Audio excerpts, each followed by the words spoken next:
صاحب الیکشن کی آپ بات اس کے کرتے ہیں موضوع آج کل یہ بھی ہے۔ چل رہا ہے، آپ سمجھتے ہیں کہ جو بیانات میڈیا کے ذریعے دیے جا رہے ہیں پی ٹی آئی چیئرمین کے خلاف ان کی جماعت کی طرف سے 9 مئی کے واقعات کے تناظر میں ان کے لیے مشکلات قانونی طور پہ بنا سکتے ہیں؟ دیکھیں چیز یہ ہے کہ ایک آپ سٹیٹمنٹ وہ دیتے ہیں کہ جو پبلک کے اندر دیتے ہیں،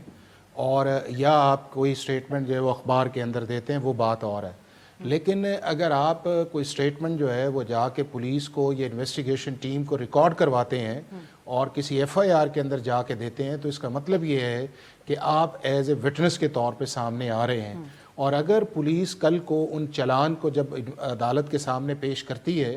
تو وہ آپ کو ایز اے وٹنس جب سائٹ کرتی ہے تو آپ کی وہ جو سٹیٹمنٹ جب کورٹ کے اندر آئے گی تو اس کے ڈیفینیٹلی جو ہے وہ سیریس لیگل کانسیکوینسز آئیں گے۔ اب یہ غیر معمولی صورتحال ہے کیونکہ یہ پاکستان بھی ہے، تو وٹنس کی اگر صورتحال یہ ہو کہ وہ 9 مئی کے واقعات کے تناظر میں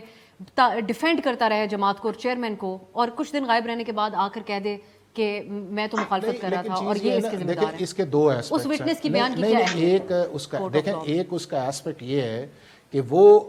آ کے ایک سٹیٹمنٹ دیتا ہے اور وہ سٹیٹمنٹ کے بعد جو ہے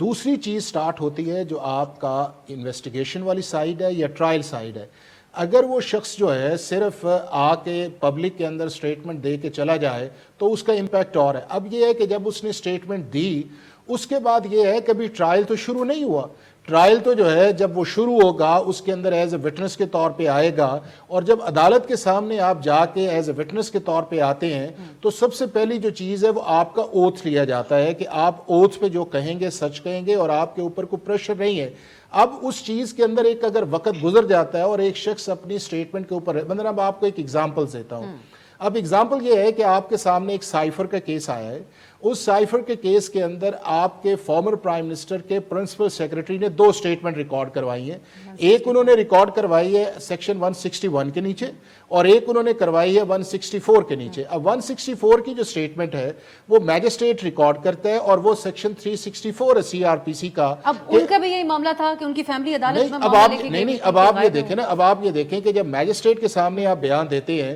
تو وہ آپ سے 3 دفعہ پوچھتا ہے کہ آپ پہ کوئی کورشن تو نہیں ہے، زبردستی تو نہیں ہے، اور اگر آپ نہیں کہتے تو اس چیز کے تو پھر لاء نے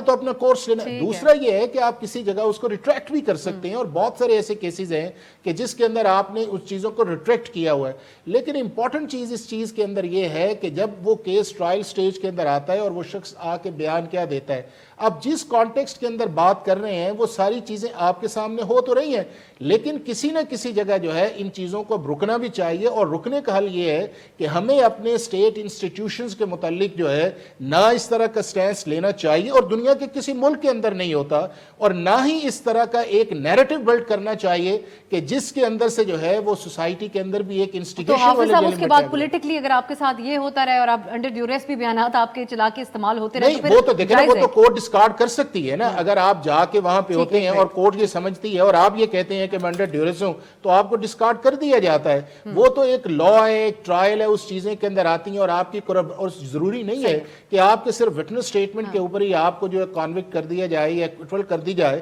اس کے لیے کورابوریٹو سٹیٹمنٹس بھی ہیں، اور وہ ساری چیزیں جو ہیں وہ الٹیمیٹلی آپ کے ملک عدالت میں لے جانے کا طریقہ کار کس طریقے سے ہے وہ آپ نے ہمیں بتا دیا۔